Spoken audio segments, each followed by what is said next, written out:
Une découverte macabre. En voyant un pied dépassé, cette policière a compris qu'il y avait un cadavre à l'intérieur de la voiture. Il s'est laissé tomber au sol. C'était horrible. Je me mets à pleurer quand j'en parle. Une amitié et une famille brisées par la trahison. Quand une femme trompée est assassinée, la police enquête parmi ses proches. On pense parfois connaître les gens, mais on se trompe. J'ai vu ses genoux flancher. Et là, j'ai eu une révélation. Elle a compris qu'il était dans son intérêt de parler. Une plongée sombre dans un univers fait de sexe, de luxe, d'argent et de petits secrets entre amis.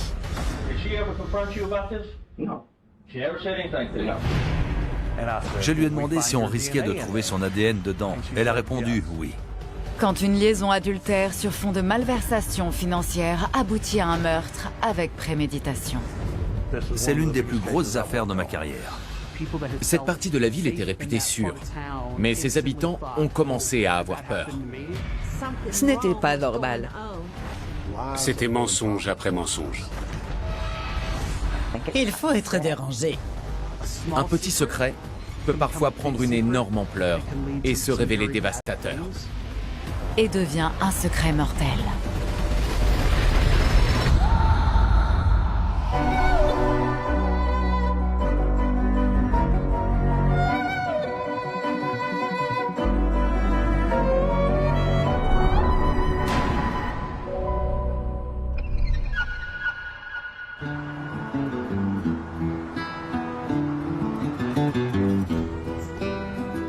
Countrywood est un quartier résidentiel de Memphis, loin de l'agitation du centre. Il est situé à côté du country club et du terrain de golf. Ce sont de grandes maisons avec piscine. La criminalité y est faible. Si l'on en croit la police, c'est un quartier sans histoire. Tina et Joe Carona sont des figures locales de ce quartier de banlieue. Après 15 ans de mariage, le couple semble toujours aussi uni. Ils étaient fous l'un de l'autre et très démonstratifs. C'est vrai. De loin, Tina et Joe pouvaient passer pour le couple idéal. Ils avaient tout pour être heureux. Tina Carona est très investie dans la vie locale et appréciée de tous. Femme active, elle occupe par ailleurs un poste important dans la finance. Elle était sympathique. Elle avait ce petit quelque chose qui faisait que les gens avaient envie de la connaître et de la côtoyer. Tina Carrera travaillait dans le milieu de la finance. Elle faisait une belle carrière. Même si elle n'était pas diplômée d'une école de commerce, Tina a toujours eu le sens des affaires. Notre père était chef d'entreprise, notre mère comptable. Elle baignait dans les chiffres depuis l'enfance. Femme accomplie, elle n'est pas la seule à avoir tiré parti de l'expérience de ses parents. Ancien vendeur de chaussures, Joe, le mari de Tina, a été formé par son beau-père avant de lancer sa propre société de placement, Carona Investments. Le père de Tina Carona possédait une compagnie d'assurance florissante. Il vendait des produits d'épargne à terme. Il a fait venir Joe et l'a formé. Le métier de Carona consistait à vendre des produits d'épargne à des personnes qui recherchaient un placement sans risque, un placement qui serait moins volatile que la bourse. Quand il s'est lancé dans les assurances, leurs revenus ont augmenté et Joe a pris confiance en lui. Leur train de vie a considérablement changé. Tina portait de beaux vêtements, de beaux bijoux. Il roulait en voiture de sport. Plus ils gagnaient d'argent, plus ils achetaient de voitures. Le couple affiche sa réussite et partage les mêmes goûts de luxe, notamment les belles voitures. Membre assidu du Corvette Club de Memphis, le couple aime à faire la course pour rejoindre ses amis.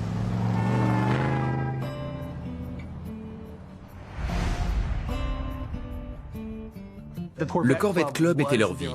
Ils y étaient dans leur élément. Le club était très important pour ma sœur.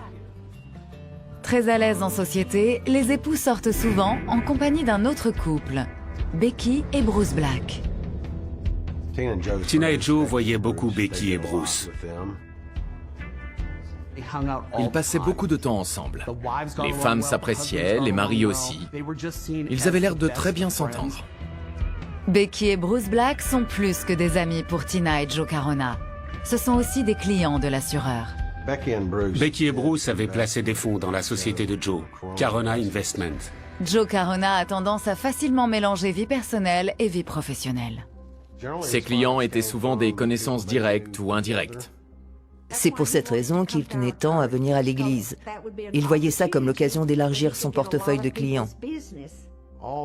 Toutes ces personnes investissaient pour leur retraite.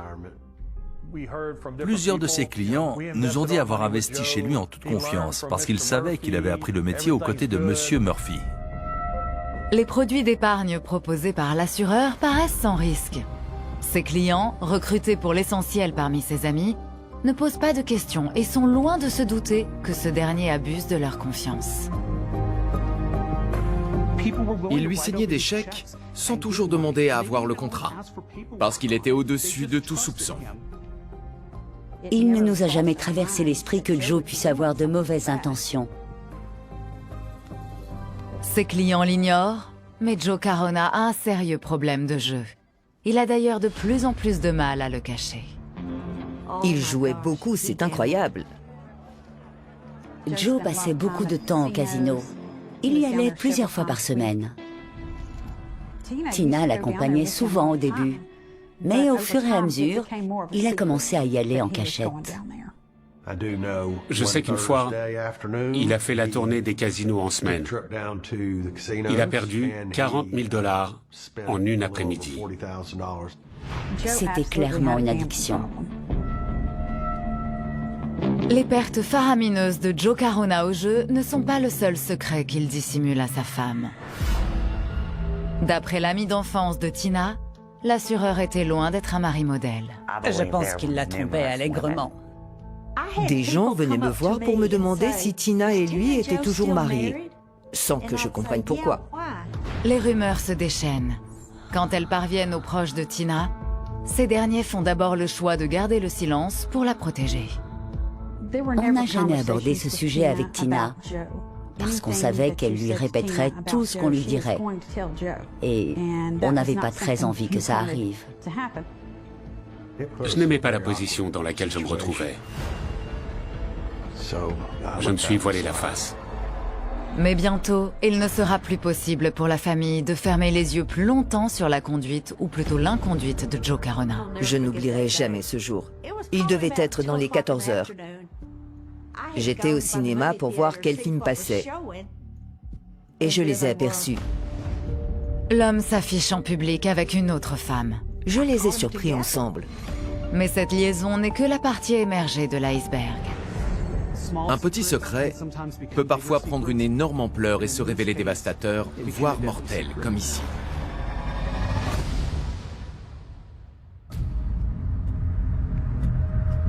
Ainsi les rumeurs disaient vrai. La belle-mère de Joe Carona en a désormais la preuve. Et la femme qu'il fréquente ne lui est pas inconnue. Joe et Becky Black, ça m'a fait un choc de les voir ensemble.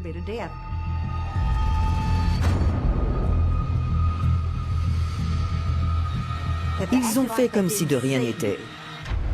Mais son gendre l'a vu. Sans perdre de temps, il cherche un moyen de se couvrir auprès de sa femme. Ce soir-là, Tina m'a appelé et m'a dit « Joe m'a raconté qu'il t'avait vu devant le cinéma. » Je lui ai répondu « Oui, il y était avec Becky. » Il lui a fait croire qu'ils avaient rendez-vous là-bas avec Bruce pour régler une histoire d'assurance. Ça me faisait de la peine pour ma fille. Il était évident qu'il la menait en bateau, mais elle le croyait. L'épouse accepte la version de son mari sans broncher. Et les Carona continuent de fréquenter le couple Black comme avant.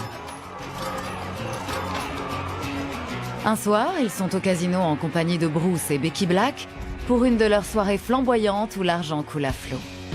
Bruce n'hésite pas à miser plusieurs dizaines de milliers de dollars à la table de blackjack. Bruce Black gagnait très bien sa vie. Sa femme n'avait pas besoin de travailler. Bruce aimait s'amuser, mais il avait un penchant pour le jeu et l'alcool.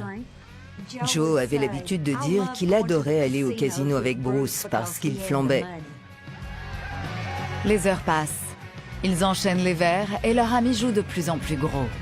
Le hasard veut que Scott, le frère de Tina, et sa femme Sheila aient été présents au casino ce soir-là, eux aussi. Joe ne jouait pas, mais Bruce, oui. Bruce était ivre et il avait des piles de jetons devant lui. Il y en avait au moins pour 50 000 $. Quand Scott et Sheila Murphy se joignent au groupe, un détail inhabituel les surprend. Joe ne buvait pas. Ce n'est pas très amusant de regarder les autres boire, mais en l'occurrence, il avait l'air d'apprécier. Sans doute parce qu'il y voyait un avantage. L'homme se montre particulièrement serviable avec son ami alcoolisé. Joe l'aidait en comptant ses jetons et en l'accompagnant régulièrement à la caisse pour les convertir et encaisser, comme un garde du corps. Il le faisait soi-disant pour rendre service. Ça nous a bien fait rire. De sa part, on doutait que ce soit gratuit. Je suis sûr que Joe a pris sa commission au passage. D'après les témoins, Joe Carona aurait empoché une partie des gains de son ami ce soir-là. Il y a de fortes chances que Joe ait détourné une partie de cet argent. Je ne suis même pas sûr que Bruce ait vu le moindre billet. J'étais choqué par le spectacle auquel je venais d'assister en quittant le casino. Mais Scott Murphy n'est pas au bout de ses surprises. Il va bientôt devenir le témoin accidentel d'une autre scène à laquelle il ne s'attendait pas. Son beau-frère et lui ont leur bureau dans le même immeuble. Un soir, Scott est rentré du travail contrarié. Je lui ai demandé ce qu'il avait. Et il m'a dit qu'il avait surpris Joe et Becky en plein débat au bureau. En réalité, Joe Carona et Becky Black entretiennent une liaison depuis près de 10 ans. Et avec le temps, ils font de moins en moins attention à sauver les apparences. Joe et Becky ne cherchaient même plus à être discrets. Ils se promenaient sans scrupules, comme un couple marié. Le soir, quand il rentre chez lui, le mari de Tina Carona passe de plus en plus de temps sur son téléphone. Je crois que le comportement de Joe a fini par réveiller les soupçons de ma sœur. Tina a fini par exiger qu'il lui montre ses relevés téléphoniques. Il a refusé.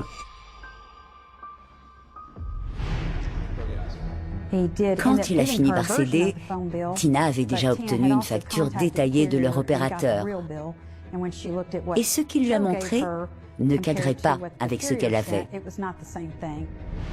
Il avait falsifié le document, mais l'original laissait apparaître le numéro de Becky et la fréquence de leurs échanges. Il s'appelait 16 fois par jour. Devant ces preuves irréfutables, Joe Carona avoue à son épouse sa relation avec Becky Black. Quand elle l'a confronté aux preuves qu'elle avait, il a reconnu les faits, mais en les minimisant. Il lui a dit que ce n'était qu'une passade, que c'était elle, Tina, la femme de sa vie. Et une fois de plus, aveuglée par l'amour, Tina Carona ferme les yeux sur les mensonges de son mari. Joe a juré à Tina que c'était fini. Tina Carona choisit de faire confiance à celui qui se dit prêt à tout pour sauver leur mariage. Mais alors qu'une épreuve personnelle la frappe, sera-t-il à la hauteur?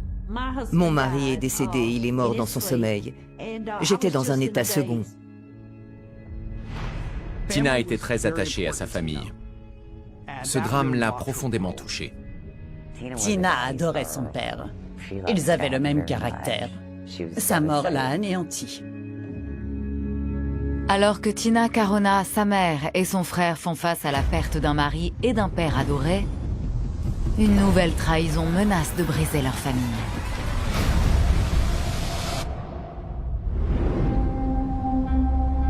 Dans les jours qui suivent le décès de James Murphy, les membres de la famille veulent faire front ensemble et continuent d'avancer en faisant de leur mieux. Toute la famille était dévastée. Le pire, c'était pour Clara. Mais même Tina était perdue. Elle n'arrêtait pas de répéter « Qu'est-ce que je vais faire sans papa ?» Durant cette période de deuil, le gendre de Clara Murphy prend la situation en main. Quand mon père est décédé, Joe a tout de suite proposé de s'occuper de tout et d'aider ma mère. Joe a commencé à me répéter à quel point il m'adorait. C'était nouveau. Il ne me l'avait jamais dit avant. Le mari de Tina propose de s'occuper de la partie la plus complexe de la succession de son beau-père, sa collection de voitures anciennes. Le père de Tina collectionnait les voitures. Il avait des Bentley, des Rolls-Royce, 57 Chevrolet, que des Corvettes. Il achetait et revendait. Le gendre a proposé de se charger de les vendre pour récupérer de la trésorerie en attendant que la succession soit réglée. Je n'avais aucune raison de penser qu'il n'essayait pas simplement de soulager ma mère. Tandis que son mari se consacre à la vente des voitures de son défunt père, Tina Carona réfléchit à leur avenir et estime qu'il est temps de faire des changements dans leur vie pour prendre un nouveau départ.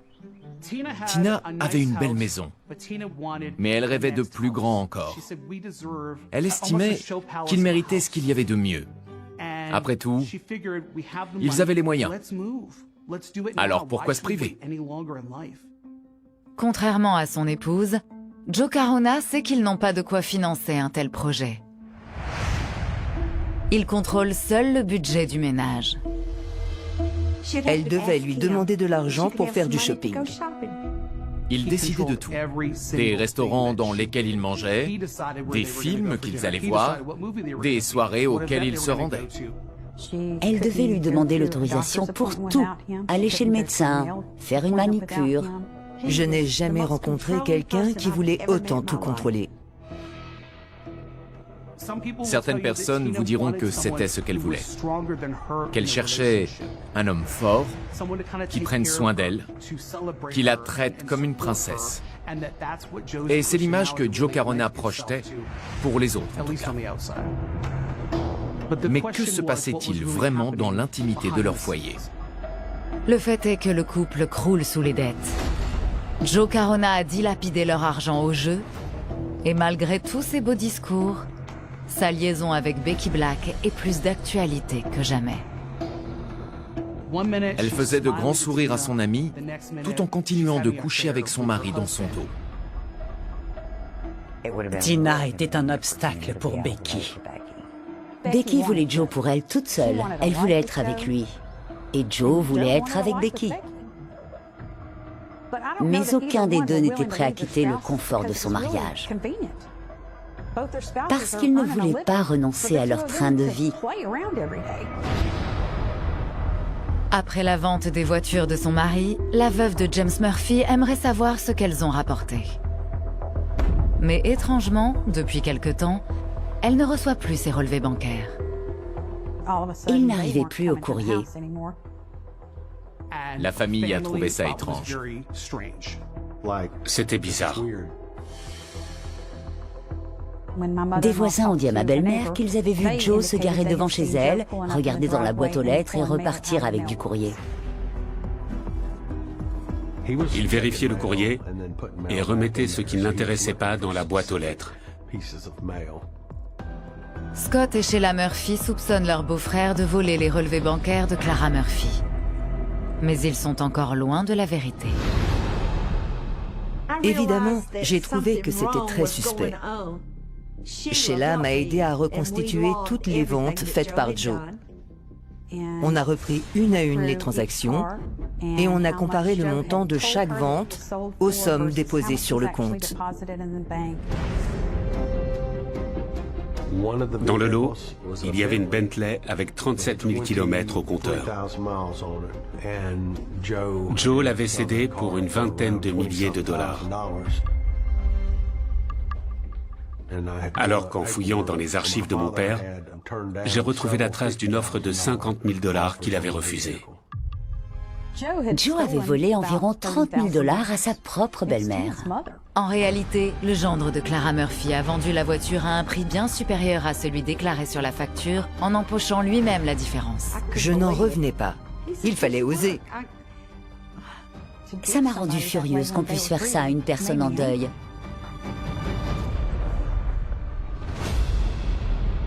C'en est trop pour la famille Murphy. Elle exige une explication. Clara a appelé Tina et Joe et a convoqué un conseil de famille pour parler argent.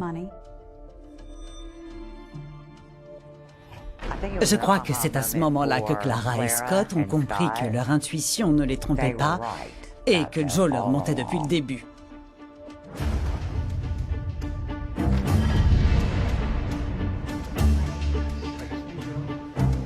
Quand Joe et Tina sont arrivés, on leur a dit qu'on voulait faire le point sur la vente de la collection. On leur a mis tous les papiers sous les yeux.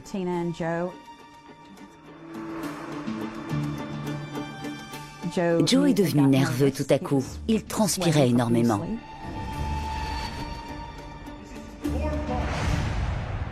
Les accusations pleuvent, mais Joe Carona garde la tête froide. Il nie tout en bloc. Ça a été un moment très déplaisant. Joe estimait qu'il avait rendu service à ma mère et qu'il ne devait rien. Cette fois encore, Tina Carona prend la défense de son mari. Comment osait-il accuser son mari de leur voler de l'argent? Elle se sentait trahie par sa famille. Je ne comprenais pas comment il pouvait avaler tous ces mensonges.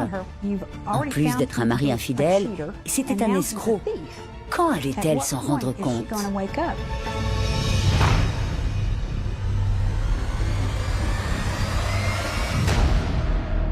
La réunion de famille tourne au procès.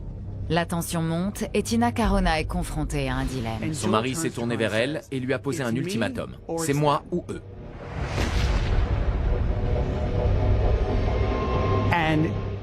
Elle a choisi son mari. Tina s'est levée et elle a tourné le dos à sa famille. Je me suis mise à pleurer. Et ils sont partis. En dépit des preuves qui lui ont été présentées, Tina Carona prend le parti de son mari. Ça a été très douloureux pour Scott et sa mère de voir Tina choisir Joe plutôt qu'eux. Je l'ai très mal vécu. Et je sais que ma mère aussi. La loyauté de Tina envers son mari a un coût et il est élevé. Pour lui, elle coupe les ponts avec sa famille. Rien ne sera plus jamais comme avant. Dans les semaines qui suivent la dispute, Tina coupe tout contact avec sa famille. Elle est plus seule que jamais. Elle avait l'impression que le monde était contre elle. Pour Joe Carona aussi, la situation se complique. Ses clients, qui pour beaucoup sont aussi des amis, commencent à le questionner. Ils veulent savoir où est l'argent qu'ils lui ont confié. Joe Carona tablait sur la confiance absolue de ses amis. Étant donné leurs liens, personne ne viendrait soupçonner qu'ils puissent être malhonnêtes. Ils étaient persuadés que Carona veillait sur leurs intérêts et ceux de leur famille. Ils ignoraient qu'au lieu de faire fructifier leur argent, Joe l'avait dépensé. La vérité est de plus en plus difficile à cacher pour l'homme d'affaires. Les gens lui réclamaient des documents et s'impatientaient. Ils avaient l'impression qu'il esquivait. Joe n'appréciait pas leurs questions et il ne répondait pas. Ses amis et clients s'inquiétaient de cette situation. Et ça a fini par créer des tensions. Il ne savait plus comment s'en sortir. Il était pris dans un cercle vicieux et il était en train de perdre le contrôle de la situation. Tina Carona ignore tout des malversations de son mari. Elle-même est au sommet de sa carrière et persuadée qu'ils ont amplement les moyens d'acheter une propriété dans le quartier le plus huppé de Memphis. Son épouse ne connaissait pas l'état de leurs finances. Tina pensait qu'ils avaient fini de rembourser leur maison. Mais ils avaient encore un gros crédit dessus. Elle pensait qu'ils avaient une montagne d'épargne et pas de dette. Même avec des candidats prêts à racheter cash leur maison, Joe continue de repousser l'acquisition de la nouvelle maison. Il prétextait qu'il y avait plein d'étapes avant, qu'il fallait attendre que la vente de la maison soit bouclée et d'avoir une offre de prêt signée pour conclure l'achat de la maison. La belle propriété dont son épouse rêvait nécessitait de faire un crédit. Et quand vous demandez un prêt, les banques étudient vos finances. Joe Carona le savait. L'établissement bancaire allait forcément découvrir la vérité. L'étau se resserrait sur lui. Ça allait finir par se savoir.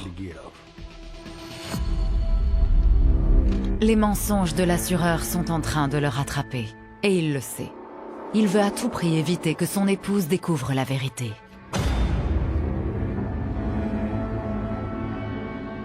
Il semble que Tina Carona ait commencé à poser des questions.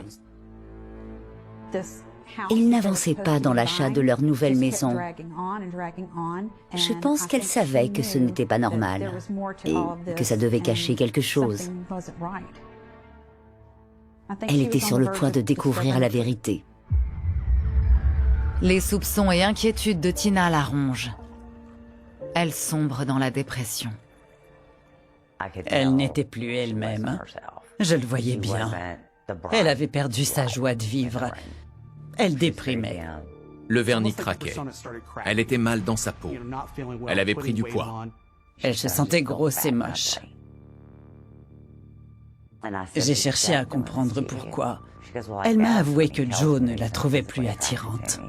Tina Carona vit cela d'autant plus mal que Betty Black n'a pas disparu de leur vie. Elle continue de la croiser et Tina est de plus en plus agacée par son comportement. Becky s'habillait comme elle, portait le même parfum, parce que c'était le parfum préféré de Joe. Elle se coiffait comme Tina. C'était sournois de faire ça. Je ne l'avais jamais vue aussi déprimée. Alors qu'elle traverse une période extrêmement sombre, Tina Carona cherche à se changer les idées. Et justement, une fête est bientôt prévue au Memphis Corvette Club. Elle venait d'être élue présidente du club qui avait beaucoup d'événements à venir. Elle devait tout préparer pour l'événement. Son mari a dit lui avoir laissé la berline parce qu'elle avait beaucoup de choses à acheter pour la soirée. Pendant que sa femme fait les courses, Joe Carona veut travailler sur une de ses voitures anciennes. Il voulait booster le moteur d'un de ses véhicules avec un ami du Corvette Club.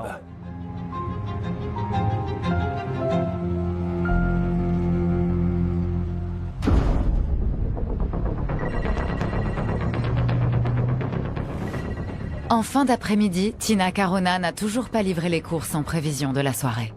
Des gens du club ont appelé Carona parce qu'ils essayaient de joindre sa femme en vain. L'assureur leur répond qu'il n'a pas eu de nouvelles d'elle depuis son départ le matin pour aller faire les courses.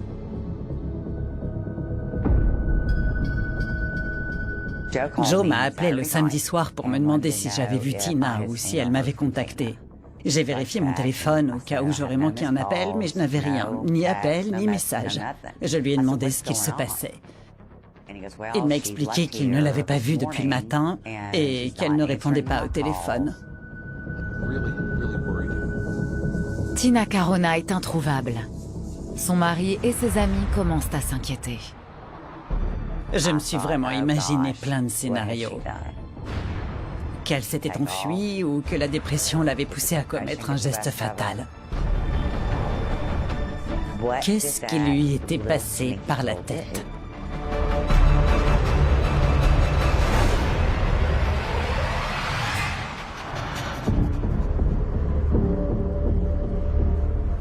À 18 h, Tina Carona n'est toujours pas arrivée au Corvette Club de Memphis.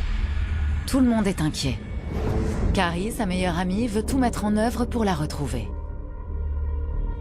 J'ai demandé à Joe s'il avait appelé la police. Non. Les hôpitaux, non plus. Je lui ai proposé de réunir des gens et de partir à sa recherche en reconstituant ses déplacements ce jour-là. La fête du club s'est transformée en opération de recherche pour retrouver Tina. Ils se sont séparés en plusieurs groupes. Joe Carona finit par contacter la police qui lance un signalement du véhicule à toutes ses unités. Tous les membres du club étaient à la recherche de la disparue. Ce qui interroge, c'est que sur le moment, personne n'a pensé à informer sa famille. Apparemment, elle avait disparu depuis le samedi.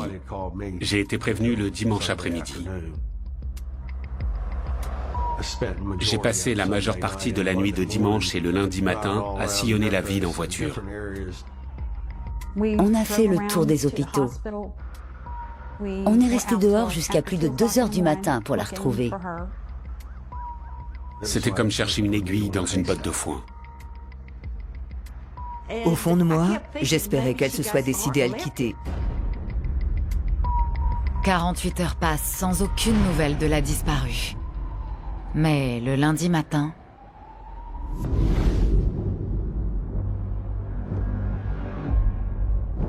Dans la commune voisine de Bartlett, un habitant signale à la police un véhicule suspect, stationné dans une impasse depuis le début du week-end. L'opérateur qui a pris l'appel a envoyé une unité de patrouille.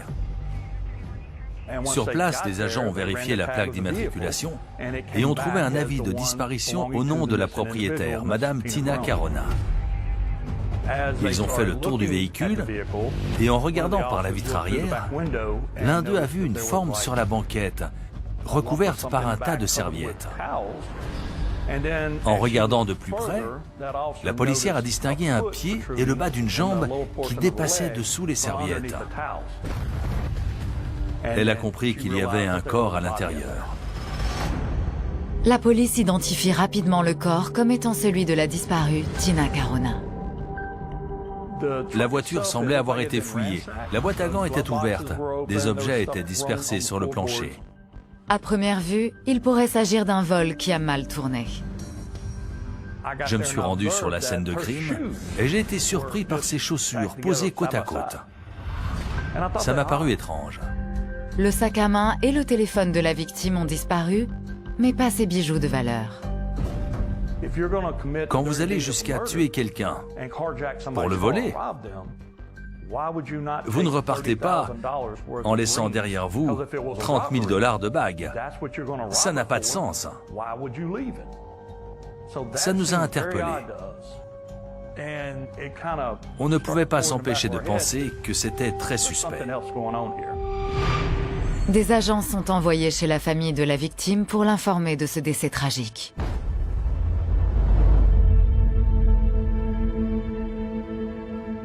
J'ai craqué.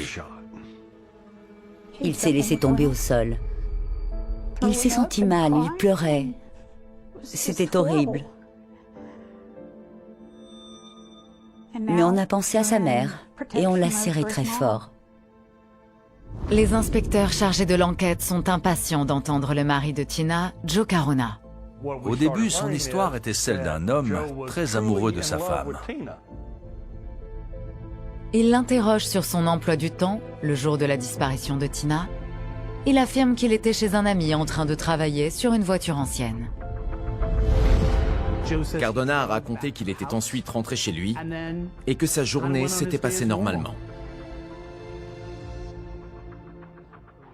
L'alibi du mari est vérifié et son ami corrobore sa version. Mais le frère et la belle-sœur de la victime ne tardent pas à confier leurs soupçons à la police. On a passé plusieurs heures avec les inspecteurs. On leur a tout raconté sans rien omettre. Ils nous ont dépeint un tout autre Joe. Un personnage manipulateur, un homme qui ne pensait qu'à l'argent, un escroc. Le frère de la victime nous a parlé de la liaison qu'il entretenait avec Becky Black depuis des années. Dans cette histoire, on avait donc un mari infidèle et une maîtresse, Becky Black. Elle prétendait ne pas être impliquée dans la disparition et le meurtre de Tina Carona. Ça faisait d'elle une suspecte.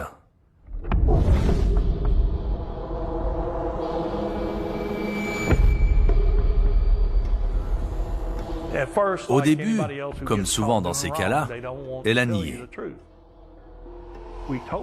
On l'a averti qu'on allait passer au crible la voiture de la victime et qu'on allait forcément retrouver des preuves matérielles, comme de l'ADN. Je lui ai demandé si on risquait de tomber sur le sien.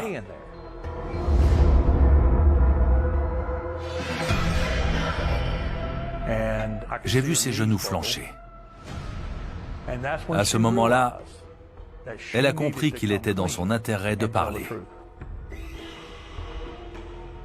Elle a répondu oui. Je lui ai demandé comment son ADN s'était retrouvé dans cette voiture. Elle a reconnu qu'elle et Joe Carona avaient eu des relations sexuelles dedans. On a senti qu'on était sur la bonne piste. Becky Black ne s'arrête pas là. Elle leur révèle qu'elle cache depuis quelque temps des dizaines de milliers de dollars dans son grenier. Tout le monde avait ses petits secrets. Becky Black couchait avec Joe Carona. Et elle conservait dans son grenier de l'argent volé à son mari pour le cas où elle voudrait fuir avec son amant.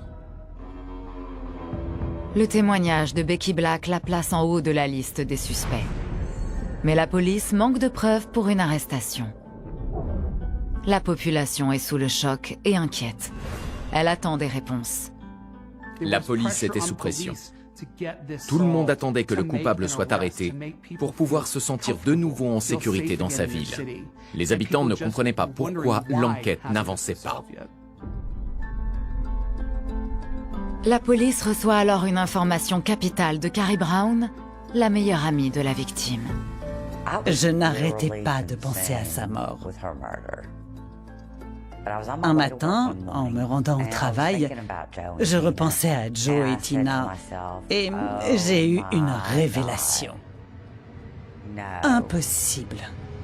Une montagne de mensonges est sur le point de s'écrouler tel un château de cartes et un complot meurtrier va bientôt être révélé.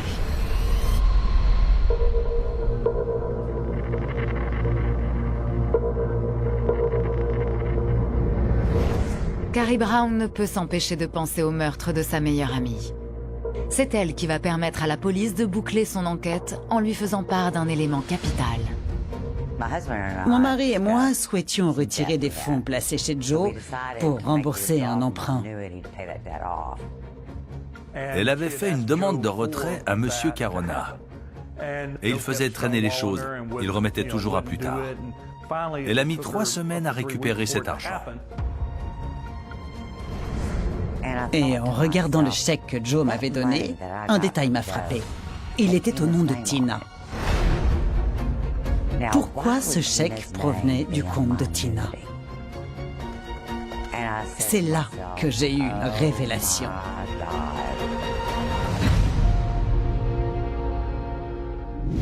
Carrie Brown appelle sa banque pour clarifier la provenance du chèque qui lui a été transmis. La réponse de sa conseillère la laisse sous le choc. Elle m'a indiqué qu'il provenait du compte personnel de Tina. C'était tout simplement de la fraude. Elle m'a conseillé de le signaler à la police. Immédiatement. Carrie Brown découvre alors qu'au lieu de faire fructifier les fonds qu'elle et son mari lui ont confiés, Joe Carona les a détournés. Et là, on apprenait qu'en plus de tromper sa femme, le mari de la victime escroquait ses amis. Cette piste méritait d'être creusée. Grâce à cette nouvelle information, la police obtient un mandat pour étudier les comptes de Joe Carona. Elle découvre alors l'ampleur de ses malversations. Au lieu d'investir l'argent qui lui est confié par ses amis, l'homme l'empoche à son profit. Les relevés mensuels de situation qu'il leur présente sont des faux qu'il établit lui-même. Joe Carona était un escroc, un arnaqueur. Les malversations financières de Joe Carona traduisent des penchants criminels et le placent de nouveau en tête de liste des suspects dans cette enquête. La police ne croit plus à la culpabilité de Becky Black. Les mois passent et les investigations se poursuivent. La police met alors la main sur une preuve essentielle. Les images de la caméra de surveillance d'un voisin du couple Carona. On a récupéré des images filmées par sa caméra de surveillance. Celle-ci montre la berline noire sortant du garage des Carona le matin de la disparition de la victime, mais elles ne permettent pas d'identifier le conducteur. C'était le véhicule dans lequel on avait retrouvé la victime. J'étais persuadé que le mari était au volant. Les images de surveillance montrent le retour de Joe Carona le même jour dans une de ses voitures de collection qu'il ne conserve pas habituellement chez lui.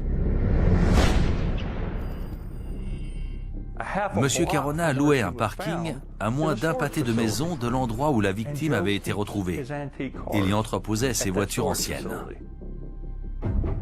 Le bornage de son téléphone confirme que Joe Carona se trouvait à proximité de ce parking ce jour-là. Il était à 5 minutes à pied de l'endroit où son épouse s'est fait tuer quand il est passé à son parking. C'est la preuve qui leur manquait. Ça le plaçait à une proximité immédiate de la scène de crime. Les enquêteurs sont désormais convaincus que Joe Carona a tué sa femme puis abandonné son corps, récupéré un autre véhicule sur le parking qu'il louait, avant de se rendre chez son ami pour se forger un alibi. Quand ils réinterrogent l'ami en question, celui-ci leur révèle que leur rencontre ce jour-là s'est faite au dernier moment à la demande de Joe. Ce n'était pas un rendez-vous prévu à l'avance. Joe l'avait appelé le jour même en disant qu'il n'était pas loin et qu'il s'apprêtait à passer. Le sort de Joe Carona est scellé. La police a suffisamment d'éléments pour reconstituer la chronologie des événements. L'assureur a tué son épouse pour dissimuler ses activités frauduleuses. Did she ever confront you about this? No. She never said anything to you? No. If she'd have found that out, she'd have lit into me whatever she found it out. I think she did lit into you. When did she do it? Was it Saturday? Selon nous, il s'était passé quelque chose ce matin-là, alors que Tina allait partir. Elle a dû tomber sur un courrier disant qu'ils étaient loin d'être aussi riches qu'elle le pensait et aura exigé des explications. Elle a compris que son mari volait ses amis depuis toujours. Il ne pouvait pas la laisser partir sachant cela. Et il a commis un geste fatal. On pense qu'il l'a étouffée, peut-être en lui posant un sac plastique ou autre sur la tête.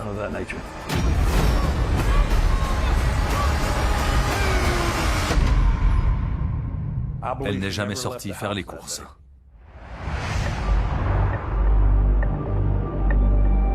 Joe Carona transporte ensuite le corps de son épouse dans la ville voisine de Bartlett et abandonne la voiture dans une impasse. Il s'arrange pour faire croire à une tentative de vol. Il aura fallu 5 mois à la police pour réunir les preuves qui ont permis l'arrestation de Joe Carona. Son procès en 2012 fait grand bruit.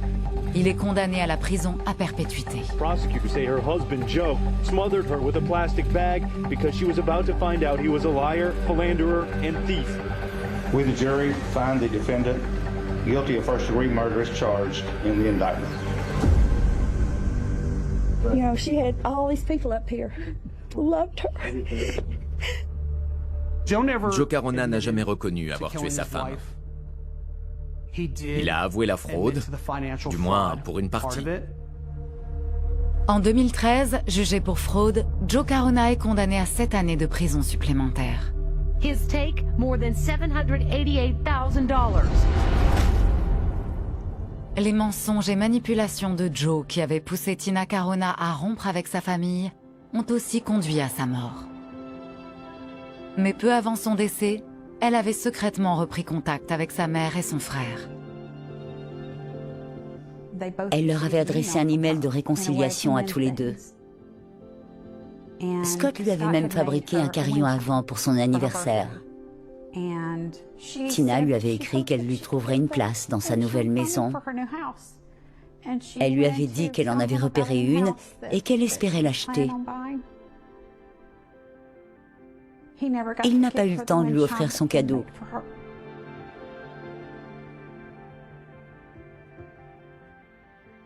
Elle avait seulement 44 ans. Elle avait encore toute la vie devant elle. J'aurais tellement voulu la revoir avant qu'elle nous soit arrachée.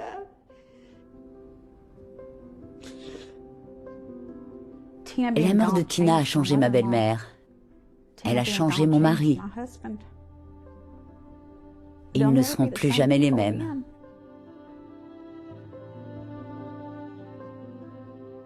Les réunions de famille n'auront plus jamais la même saveur sans elle. On ne pourra plus jamais être heureux comme avant. Elle savait combien je l'aimais.